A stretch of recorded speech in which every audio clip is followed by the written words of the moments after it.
Hello, it's Ben here from the History Fire channel. Here with another reaction video. It's to a documentary produced by Timeline, and you can find this company on YouTube. But they produce fascinating documentaries on all kinds of subjects, and they are really top notch. I honestly think they should turn into a TV company, production company, and produce documentaries, because they're just fantastic, so high quality, well researched, and just, in my opinion, these are like some of the top dogs in documentary making. The video is the story of the British Commandos' most daring raid on Saint-Nazaire,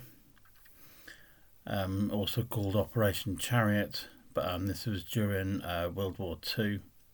So it's kind of a subject I really enjoy, and I found this video a few months ago, and some of the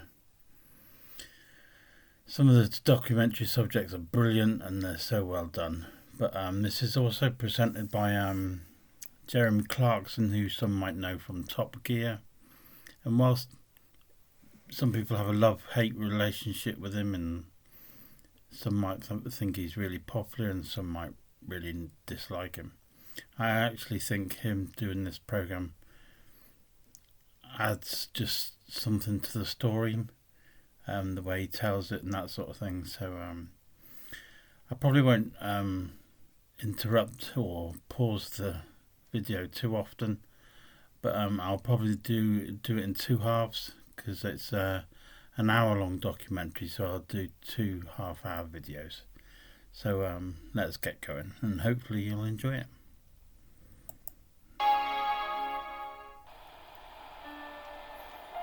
A couple of years ago, I made a TV programme about my father-in-law who won a Victoria Cross at Arnhem. And since then, I've been on the hunt for a follow-up, another nugget of incredible heroism in the face of impossible odds. Of course, most war stories are well known, well documented, and well celebrated.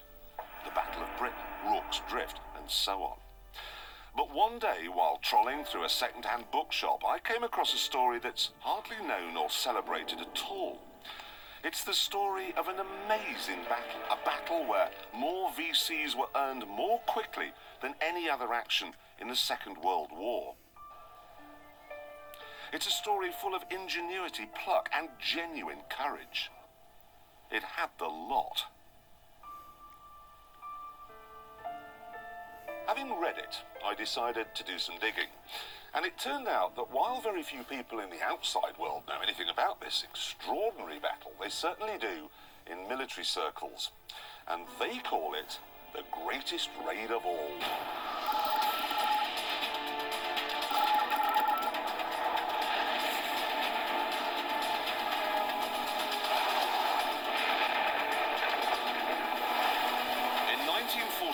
The Battle of Britain was won, but the Battle of the Atlantic was still raging, and we were losing.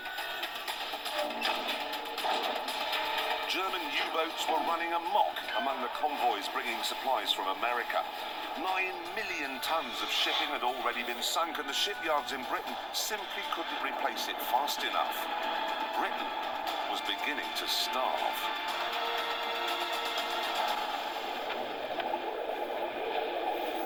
It's amazing how quick those ships go down and they've been hit by torpedoes. Truly frightened me in the war was the U-boat peril. Said he was even more anxious about the Battle of the Atlantic than he was about the Battle of Britain. And then into the equation sailed the Tirpitz.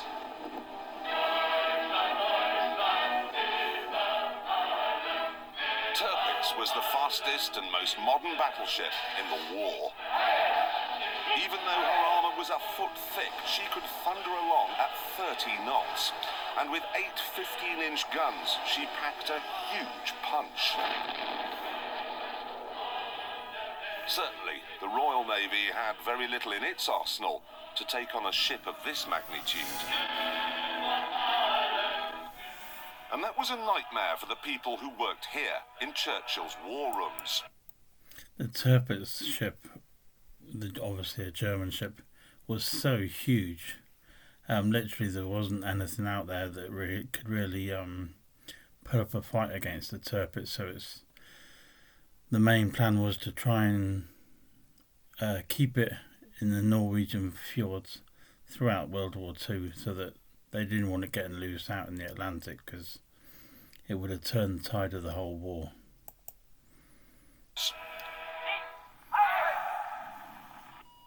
Each of these dots on this map represents a convoy movement. If Tirpitz got among them beyond the range of the Royal Air Force, we would almost certainly lose the war. It was that simple. There was, however, a drawback to Tirpitz's size. You see, if she were to be damaged while out in the middle of the Atlantic, she couldn't very well go back to Germany for repairs, because that would mean limping past Britain, past the RAF, past our coastal fleet, and that would be a death sentence for her. So she'd have to go to a dry dock on the Atlantic coast of France. But there was only one dry dock on the Atlantic coast of France that was big enough to handle a ship of Tirpitz's size. This one.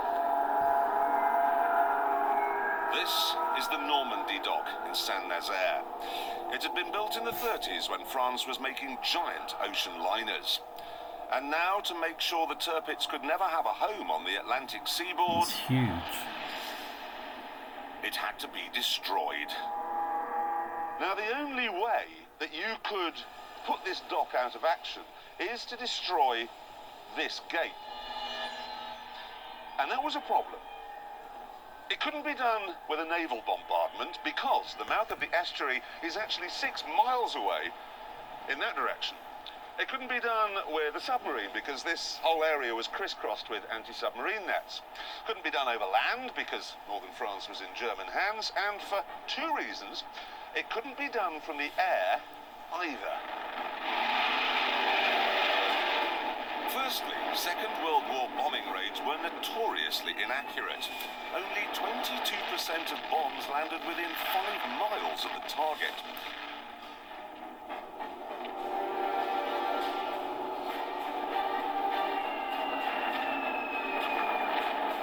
So the chances of being able to hit a dock gate from 6,000 feet in the sky were slim at the best of times.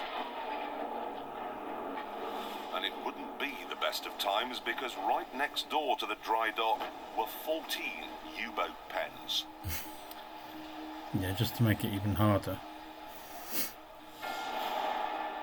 These were some of the most precious facilities in the German armoury, and to protect them, the Saint-Nazaire area bristled with 80 anti-aircraft guns and artillery pieces. And in the town itself, there were 5,000 troops. Destroying the dock then using conventional forces, the army, the air force, the navy, out of the question. So, the job was given to a group of men who really had only just been put together. The Commandos.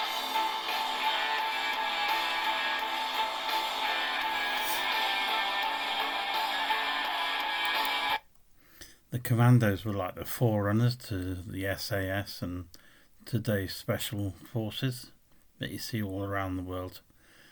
They've all been designed based on the Commandos and everything they got up to. The Commandos were the brainchild of Churchill, who'd seen similar outfits operate successfully in both the Boer War and the First World War. A small number of highly trained soldiers would get in fast, do a huge amount of damage, and then get out before the enemy had time to get organised. Churchill liked this. He called it the butcher and bolt approach. So what kind of men were they? Well, if popular myth is anything to go by, they were lantern-jawed killing machines who could headbutt their way through oak doors. The reality, though, was rather different. Gerard Brett in my regiment was in my commando, 12 Commando, and he'd written a book on the Byzantine age or Byzantine architecture or something. One fellow who got a divinity degree from Trinity College Dublin. Lance Corporal Potts had been a don at either Oxford or Cambridge. They included a poacher, a TT, motorcycle rider, so a mixed bag. What they represented was a complete revolution in the concept of soldiering. Because they were chosen for their individuality, their intelligence, their initiative. And nobody embodied that ethos more than this man, Mickey Byrne. I've got his autobiography here, and what a life. He had a privileged upbringing, Winchester, Oxford, and then he met Guy Burgess, the chap who went on to become a Soviet spy, and they became lovers. Mickey, though, became a Nazi sympathiser, went to Germany, met Hitler, got a signed copy of Mein Kampf, and was one of the very first people to be shown around Dachau, the concentration camp. He knew Bertrand Russell, he knew Audrey Hepburn, he knew the King and Queen, he even met Roosevelt. He really was a Telegraph obituary writer's wet dream. But all things considered, not the sort of man you'd expect to find in a Commandos green beret. By the start of the war, however, Mickey had seen the Nazi threat for what it really was, and had found something else to suit his maverick streak. The Commandos. People were left to make up their own minds. In war, anybody, everybody may be killed, and what decides the action may be the action of a private soldier who's left to command a trench. It wasn't put like that, but the feeling we were given that every single one of us might be as important as a brigadier. We were all individuals, you know. Discipline did matter, of course, but I wouldn't have said it was absolutely first.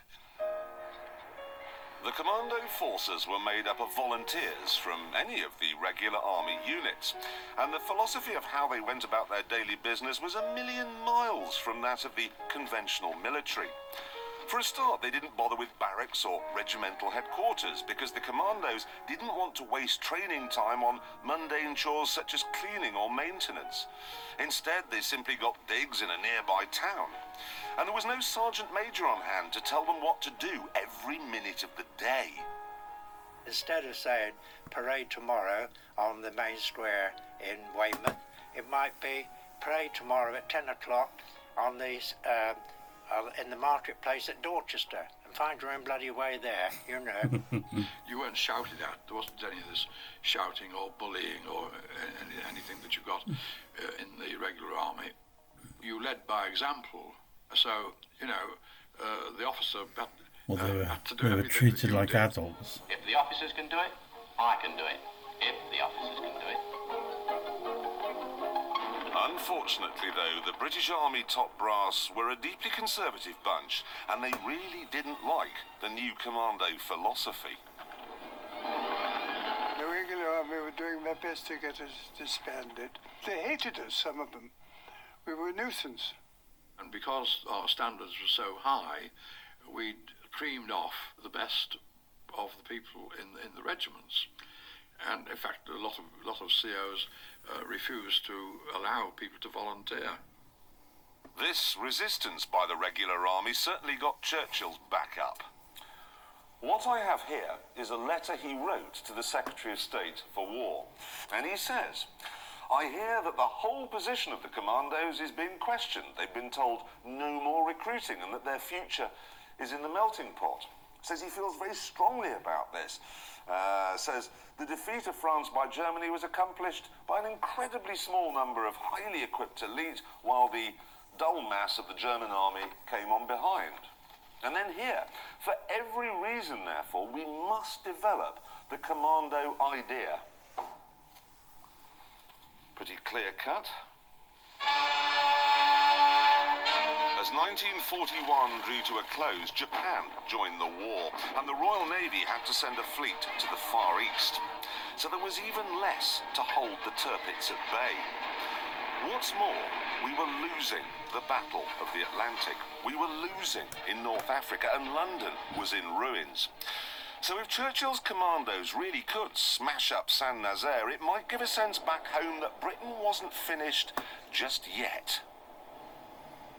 Everywhere almost we were on retreat, and people were really becoming negative, and Churchill wanted something which would be successful aggression.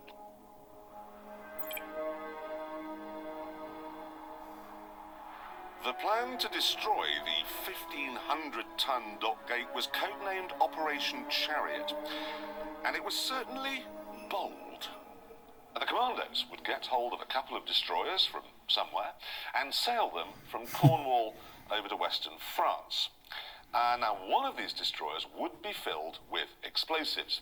And while the RAF distracted the Germans with a bombing raid over Saint-Nazaire, they would somehow sneak it up the estuary without being seen by anyone in the gun emplacements here, here, here, here, here, here, here, here, and here. Or by anyone with a searchlight here, here, here, and here. And then, to see what happens next, we have to turn to the actual model built to plan the raid.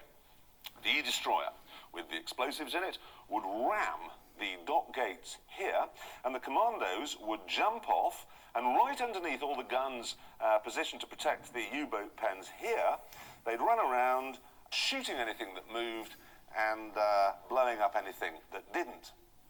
Then, after the destroyer exploded, destroying the lock gate, they'd all meet here at this not at all exposed jetty and get back on the second destroyer, which somehow wouldn't have been blown to pieces while it was hanging around in the estuary for a couple of hours waiting for them to finish. It would then sail back down the estuary, past all the guns, and go home. Right. Sounds nice and easy.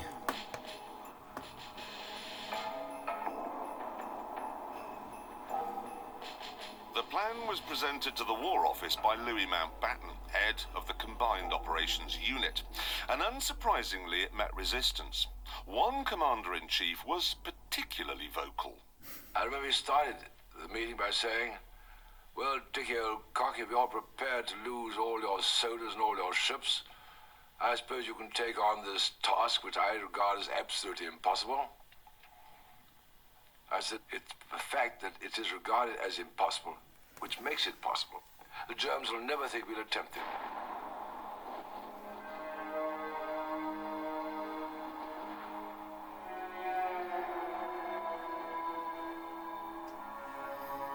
Mountbatten's enthusiasm certainly didn't rub off on the RAF. You can see here in these Operation Chariot minutes that the powers that be requested a force of about 100 aircraft for the diversionary bombing raid in 3 waves. But on the back, Vice Marshal Saunby says, "I don't agree that such a heavy scale of attack is needed. We want about 20 Whitleys, which are bombers, hanging around overhead, dropping an occasional bomb." And he's backed up by one of his advisors, this chap called Willits, who really says that Operation Chariot can whistle for their 100 bombers. He says Bomber Command can provide no more than 35 aircraft without prejudicing their other commitments. You might have thought the Navy would be keen, especially since the operation was designed to neutralise the Tirpitz. But no. The Commander-in-Chief here from Plymouth Command writes, the plan entails the sacrifice of the landing party and endangers 2 valuable ships for a small chance of success. He actually says negligible chance here. There's another guy writing here who says, I'm not hopeful as regards the result of the impact between the destroyer and the lock gates. I think the lock gates will remain partially intact and the destroyer will look silly. If that happens, much of the proposed plan fails. Eventually, though, the Navy did find one boat. It was called HMS Campbelltown, a clapped-out American World War I destroyer that was on loan to the British. She was not ideal for the job, known for her poor slow-speed manoeuvrability and her large turning circle. But these drawbacks didn't dampen the spirits of the Commandos. I thought we would get away with it, that I would be wounded romantically and a beautiful nurse would look after me in hospital. I was very young. You were doing all this heavy training and nothing's happening, so very frustrated. So I think when we were finally briefed on the model, I mean, we thought, well, hell, this is going to be something. we had been trained, both in the dark, blindfolded in the day, in every form of demolition to do with dock demolitions, trains, and anything. So when we heard that we were going to blow up the dock installations at Saint-Nazaire, I suppose really it was a feeling of elation. At this stage, people were saying, well, what do you think? To me, you see. And I said, it's going to be a piece of cake. We're going to go in there and knock them for six, because that reflected the optimistic attitude. We were going to go in there, blow up this bloody dock, and we'll be out. We had volunteered, after all, for danger. And there did seem an off chance that it was impossible, and therefore it would succeed. As the Commandos prepared on land, the Navy set about the Campbelltown. The old tub would have to sleep past 80 gun emplacements on its way up the Saint-Nazaire estuary, so it had to be disguised, and they only had 12 days to do the work. In the end, they removed 2 funnels and sloped the other 2 backwards, so at a glance it looked a bit like a German destroyer.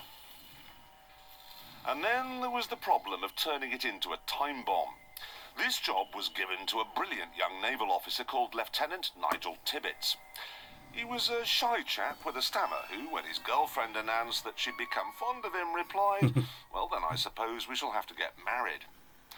However, while he was not desperately confident with women, he was a whiz with explosives.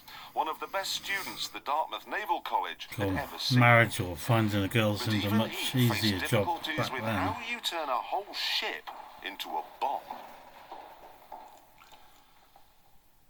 The first problem he had was deciding where in the ship to place the explosives.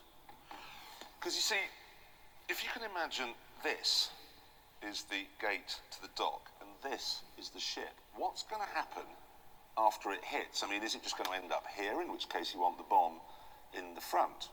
Or is it going to rear up, in which case you want the bomb sort of in the middle, toward the bottom? I suppose theoretically it would be possible, if the ship were going fast enough, for it to actually ride right over the top of the gate and end up in the dock itself. I mean, who knew? Day and night, Tirpitz struggled with this until he decided on a spot 40 feet back from the prow, low down, next to the keel. Then he had to work out how to set the explosives off. Back then there was no accurate timing device, so he had to use fuses, like this. The idea is that you squeeze the top part here, which breaks a glass capsule on the inside, releasing acid that then slowly burns through a strip of wire. Now, when that snaps, it releases a spring which boings out, setting off the detonator. Now, this was very advanced in 1942, but there were a couple of problems. First of all, it was very susceptible to jolts and shock. You wouldn't, for instance, want to ram some lock gates at 25 miles an hour with one of these on board, because it might go off instantly, killing everyone. It was also very vague. The strength of the acid varied from fuse to fuse, the strength of the wire varied, the tension of the spring varied. Tirpitz couldn't say to within an hour when the bomb might actually go off.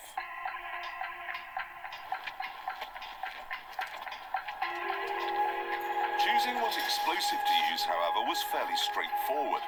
He went for amatol, and to show how big a bang that produces, we've placed a pound of something similar between the front seats of this car. 3, 2, 1, fire in! That was a pound. Tirpitz was going to use 4¼ tons. Still, even if the explosives and the fuses could be trusted to work properly, and even if they could get across to France without being detected and up the estuary without being blown to smithereens, and even if the Campbelltown could hit the lock gates exactly right and the Commandos could get off and do whatever it is they had to do, they still had a problem. how do they get home again? Because the Navy wouldn't provide a second destroyer, they were instead given 16 of these.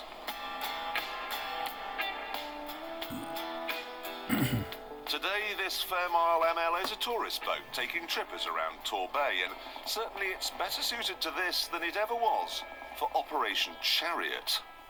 They're made of Bakelite bonded plywood. It was a cheap, mass production boat designed primarily to make the Navy look bigger than it really was.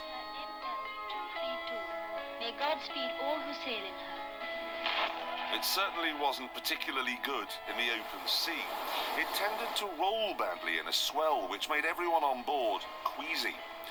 It's not so bad if it was only used to bring the soldiers home, but this little fleet would also be used to get half the Commandos out to Saint-Nazaire as well. So there'd be 15 Commandos wedged down here with all their kit. And when they got to the other end, they'd be expected to get out and start fighting immediately. It's a Jerry. There wasn't only seasickness to worry about, because while each ship had small guns fore and aft, it didn't have any armour. No, really. All that stood between the German guns and the men down here were, a few planks of wood. And to make matters worse, each boat was fitted with 2 500-gallon long-range fuel tanks, which were completely exposed on the deck. Campbelltown was a bomb on purpose. These things, they were bombs by accident. Honestly, it's hard to think of any vessel less well-suited to the job in hand. The Commandos were hard men, good fighters. But they'd been picked for their intelligence as well, so they must have known that the chances of getting to Saint-Nazaire were small. The chances of doing the job were microscopic, and the chances of them getting home again on a wooden boat, groaning under the weight of exposed fuel tanks past an alerted enemy, were virtually non-existent. They must have known that Operation Chariot, for the vast majority, was going to be a one-way ticket. We were all of us told if we wanted to leave a letter for our next of kin, our loved ones, you could do so, and you wrote on the envelope to be posted in the event of my failing to Excuse me. And there was one, Sergeant Bill Gibson, who I knew them all very well indeed. And I remember seeing his face, and I knew he was going to be killed. My dearest Dad, by the time you get this, I shall be one of the many who have sacrificed their unimportant lives for what little ideals we may have. I can only hope that by laying down my life, the generations to come might in some way remember us and benefit by what we've done. At a time like this, I turn to you, Dad, and God. I hope there will be peace for everyone soon. My love to everyone. I'll remember you. Your loving son, Bill. Somehow I thought it's unlucky to write your last letters your parents. No, my attitude was I'm coming back. 2 of men came to me and said, would you take these letters home to our wives if we're killed? And I said, but wait a minute, I'm going with you. Oh, you won't be killed, I said. They were both killed. The Saint-Nazaire raiders weren't allowed to reveal details of the operation to their loved ones.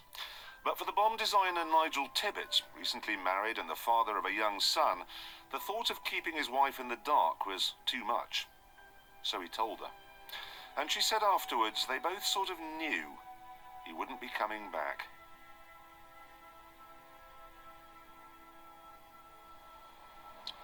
So as the Commandos gathered here in Falmouth in Cornwall, ready to join the Campbelltown and the little boats that were anchored out there in the bay, Lord Mountbatten gathered them all together, and very unusually, he said to them that any man who wanted to step down could walk away without a stain on his character. Not one of them did.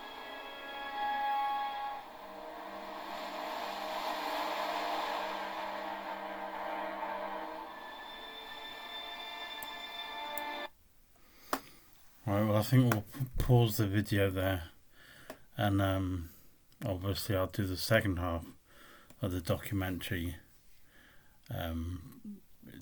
probably tomorrow, so it should be out the following day, so that they're kind of, the two videos are close together, so please feel free to keep an eye out for that. If you've enjoyed the video, please feel free to give it a thumbs up. As I've said in the previous video, if you can think of any documentaries, comedies, programs that you'd like me to do a reaction to, then please feel free to list them down below in the comments section, and I'll happily see what I can do.